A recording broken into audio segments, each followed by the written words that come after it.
Assalamualaikum sahabat novel sejati, semoga hari ini kita selalu sehat dan tentunya selalu bahagia. Kami sampaikan jika ada kesamaan nama pemeran, tempat kejadian, dan lain sebagainya mohon maaf ya sobat novel. Ini hanya secara kebetulan karena cerita ini hanya fiktif belaka. Tapi sebelum mendengarkan cerita ini dibantu subscribe dulu ya, agar bisa mendengarkan cerita-cerita seru selanjutnya. Kali ini saya akan bercerita tentang asmara yang berjudul Aku Selingkuh Dengan Suamiku. Kala itu Dinda seorang office girl, gadis manis berkerudung. Pagi itu dia sibuk mengantarkan kopi ke ruang Bima. Beliau adalah seorang pemilik perusahaan terkenal. Di Jakarta, Dinda yang baru bekerja selama 3 bulan di perusahaan besar ini, dia tahu tugasnya sederhana, tapi dia selalu ingin melakukannya dengan sempurna. Namun, nasib berkata lain. Setelah Dinda masuk ke ruang Bima dan ingin menaruh kopi di meja Bima, tiba-tiba Dinda tersandung kabel yang ada di sebelah kursi Pak Bima. Astagfirullah, teriak Dinda, mencoba menyelamatkan kopi itu. Namun, gravitasi tidak memihak padanya, salah satu cangkir hampir terjatuh. Tapi yang lebih mengejutkan adalah bagaimana tubuhnya juga ikut kehilangan keseimbangan. Sebelum dia menyentuh lantai, sepasang tangan kuat menangkapnya.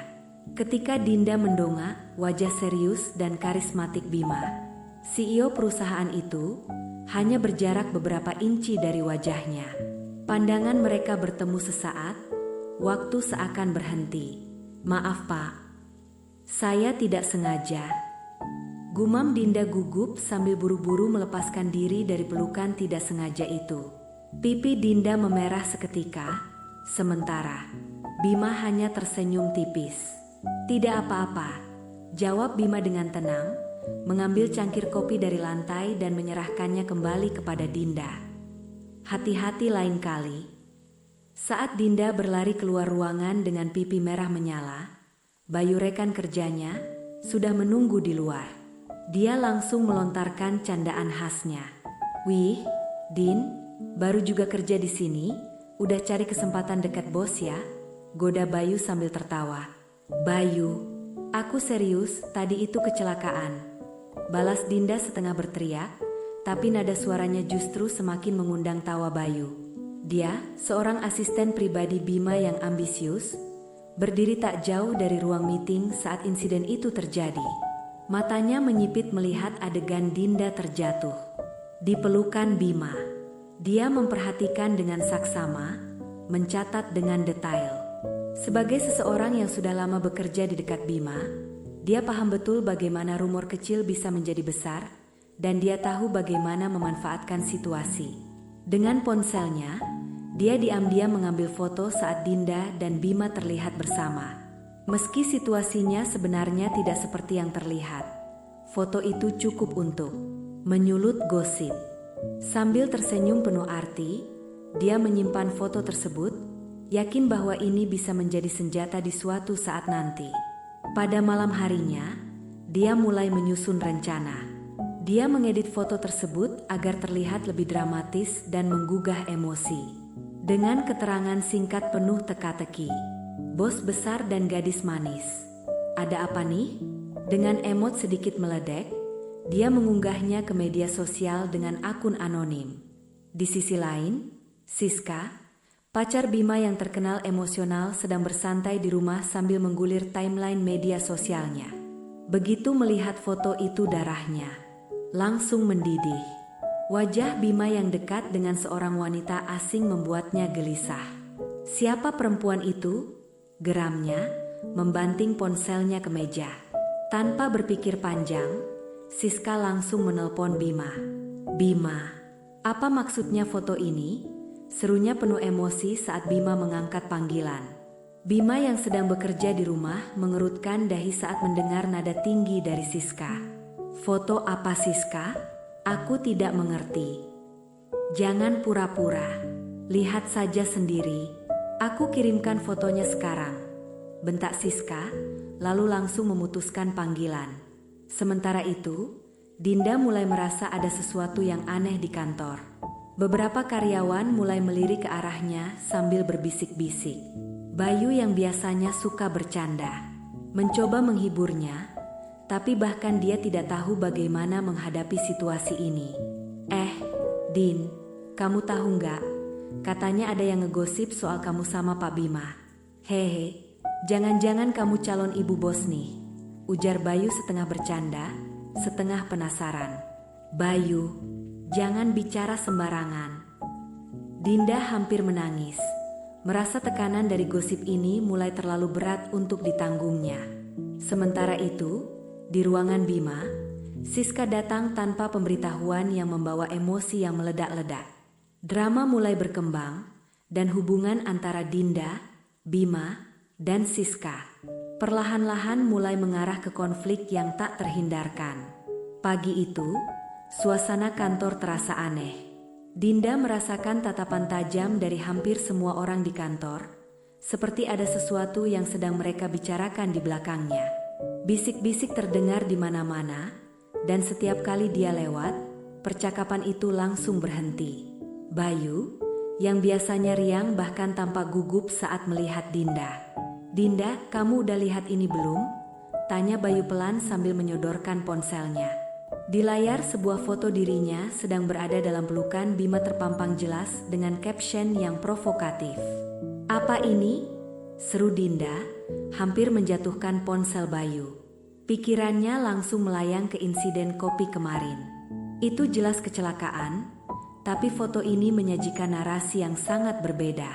"Tenang Din, ini pasti cuma ulah orang iseng," ujar Bayu berusaha menenangkannya. Tapi nada suaranya menunjukkan bahwa dia pun khawatir. Sementara itu, Bima duduk di ruangannya, membaca berita tentang dirinya sendiri yang viral di media sosial. Wajahnya tetap tenang, tetapi dalam hatinya ada sedikit kekhawatiran. Ia tahu dalam dunia bisnis reputasi adalah segalanya. Siska masuk dengan wajah merah padam, membawa ponsel di tangannya. "Bima, jelaskan ini," serunya sambil melemparkan ponselnya ke meja. Foto itu terpampang jelas di layar. Bima menghela napas panjang. "Siska, aku bisa jelaskan.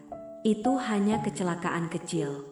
Dinda terjatuh saat membawa kopi, dan aku hanya menolongnya." "Kecelakaan kamu?" Siska tertawa sinis. Orang-orang tidak peduli itu kecelakaan atau bukan. Yang mereka lihat adalah foto ini. "Apa kamu tahu betapa memalukannya ini untukku?" "Siska, aku minta kamu tenang," ujar Bima dengan nada tegas. "Aku akan menyelesaikan ini." Namun, Siska tidak peduli. Amarahnya memuncak. Dia merasa dikhianati dan dipermalukan. Meskipun dalam hatinya dia tahu Bima mungkin berkata jujur. Dengan emosi yang meluap, Siska membuat keputusan drastis. "Kalau begitu, kita selesai, Bima," teriaknya sebelum berbalik dan keluar dari ruangan, membanting pintu di belakangnya.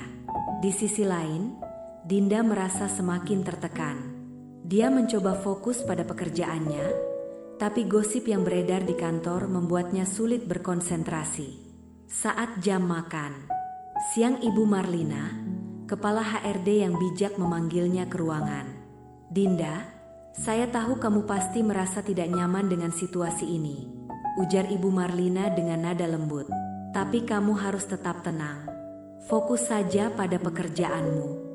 Pak Bima juga sedang mencari cara untuk menyelesaikan ini." Dinda hanya bisa mengangguk, matanya berkaca-kaca. "Terima kasih, Bu. Saya tidak tahu bagaimana semua ini bisa terjadi." Sementara itu, Bima menyusun rencana untuk meredam situasi. Dia tahu bahwa satu-satunya cara untuk mengatasi skandal ini adalah dengan menunjukkan bahwa hubungannya dengan Dinda bukan sekadar gosip. Konflik semakin memanas, dan keputusan besar mulai mendekat. Gosip semakin membesar. Media lokal mulai menyoroti insiden tersebut, dan para mitra bisnis mulai mengajukan pertanyaan tentang profesionalisme di perusahaan. Meski Bima berusaha meredam isu, tekanan dari berbagai pihak membuatnya sadar bahwa ini bukan masalah yang bisa hilang begitu saja. Di ruangan rapat, Bima duduk bersama tim legal dan manajemen senior. Ibu Marlina sebagai kepala HRD hadir dengan raut wajah serius. Pak Bima, saya sudah mencoba menjelaskan kepada karyawan bahwa ini hanya kesalahpahaman, ujar Ibu Marlina, tapi tekanan dari luar semakin sulit diatasi. Jika ini terus berlanjut, reputasi perusahaan bisa terancam. Salah satu anggota tim legal angkat bicara. Kami harus mengambil langkah drastis untuk melindungi citra perusahaan. Salah satu opsinya adalah menunjukkan bahwa hubungan antara Anda dan Dinda bukanlah sesuatu yang melanggar norma. Bima mengerutkan dahi. Maksud Anda apa, Dinda? Dengan cara itu, publik akan melihat ini sebagai hubungan sah, bukan skandal. Sebuah keheningan panjang memenuhi ruangan. Bima tidak pernah menyangka situasinya akan sampai sejauh ini.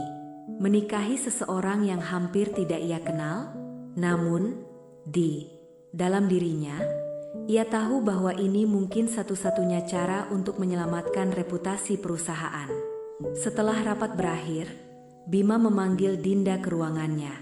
Dinda masuk dengan ragu-ragu, wajahnya terlihat lelah setelah berhari-hari menjadi pusat gosip. Pak Bima, ada yang bisa saya bantu? Tanyanya pelan, berusaha tetap profesional meski pikirannya kacau. Bima menghela napas panjang. Dinda, apa yang akan saya katakan ini tidak mudah. Tapi situasi kita sudah di luar kendali. Untuk menyelesaikan masalah ini dan melindungi reputasi perusahaan, saya harus menikahimu. Mata Dinda membesar, pikirannya mendadak kosong. Apa? Menikah? Tapi itu tidak masuk akal, Pak. Saya tahu ini berat, ujar Bima, nada suaranya tegas namun lembut. Tapi ini adalah solusi terbaik. Ini hanya untuk formalitas, dan saya akan memastikan kamu tidak dirugikan. Kamu bebas setelah situasi ini mereda. Dinda merasa seperti terperangkap dalam mimpi buruk. Menikah dengan bosnya?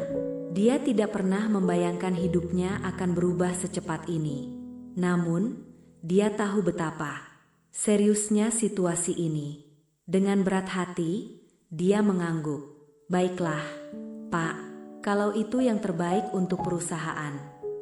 Beberapa hari kemudian, pernikahan dilangsungkan di kantor catatan sipil. Tidak ada gaun mewah, tidak ada tamu undangan, hanya formalitas belaka.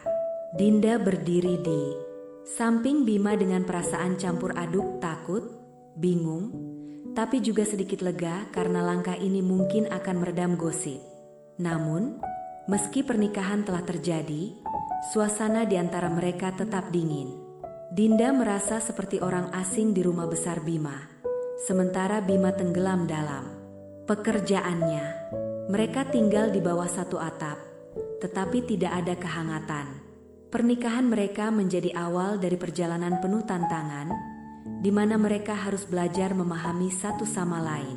Perjalanan hampir selama 1 tahun berumah tangga. Hari-hari pertama setelah pernikahan terasa seperti mimpi buruk bagi Dinda. Rumah besar Bima yang megah lebih terasa seperti penjara baginya. Dia bukan hanya merasa terasing, tetapi juga tidak tahu apa perannya dalam pernikahan ini. Sementara itu, Bima tampak sibuk dengan pekerjaannya, hampir tidak pernah berbicara dengannya. Selain untuk hal-hal formal, Dinda selama ini hanya dicukupi dari segala materi namun sama sekali tidak mendapatkan kasih sayang layaknya seorang istri. Dinda masih merasa office girl, cuma beda tempat. Setiap pagi, Dinda terbangun lebih awal, memasak sarapan, meskipun dia tahu Bima mungkin tidak akan memakannya. Ketika Bima turun dari lantai atas dengan setelan jas rapi, dia hanya mengangguk kecil sebagai tanda terima kasih sebelum berangkat ke kantor. Tidak ada percakapan, tidak ada senyuman. Di malam hari, Dinda sering makan sendirian. Ruang makan yang luas terasa semakin sepi. Untuk mengisi waktu, dia mulai membersihkan rumah. Dia merasa tidak punya tempat, bahkan dalam kehidupannya sehari-hari. Sementara itu, di kantor, gosip mulai meredah. Pernikahan Bima dan Dinda dianggap sebagai bukti bahwa hubungan mereka bukan skandal. Namun, hal ini juga menciptakan dinamika baru di kantor. Beberapa karyawan mulai melihat Dinda dengan iri, sementara yang lain merasa kasihan padanya. Di hari Minggu saat kantor libur, Bayu, rekan kerja Dinda yang suka bercanda, datang ke rumah Bima tanpa pemberitahuan untuk mengantarkan dokumen milik Bima. Bayu terkejut melihat Dinda sedang mengenakan celemek, menyapu ruang tamu. "Din, ini rumah bos besar, kan? Kok kamu kayak lagi jadi asisten rumah tangga di sini?" godanya sambil tertawa kecil.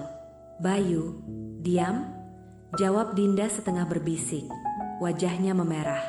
Dia melirik ke arah tangga, takut Bima akan mendengar. Bayu malah makin penasaran. "Wih, jadi beneran nih? Kamu tinggal di sini sama Pak Bima? Gimana rasanya jadi istri bos?" Dinda hanya menghela napas panjang, terlalu lelah untuk menjelaskan. Namun, sebelum dia sempat menjawab, suara langkah kaki terdengar dari arah tangga. Bima turun, mengenakan pakaian santai. Dia melirik Bayu dengan dingin. "Bayu, kamu datang ke sini untuk bekerja atau bercanda?"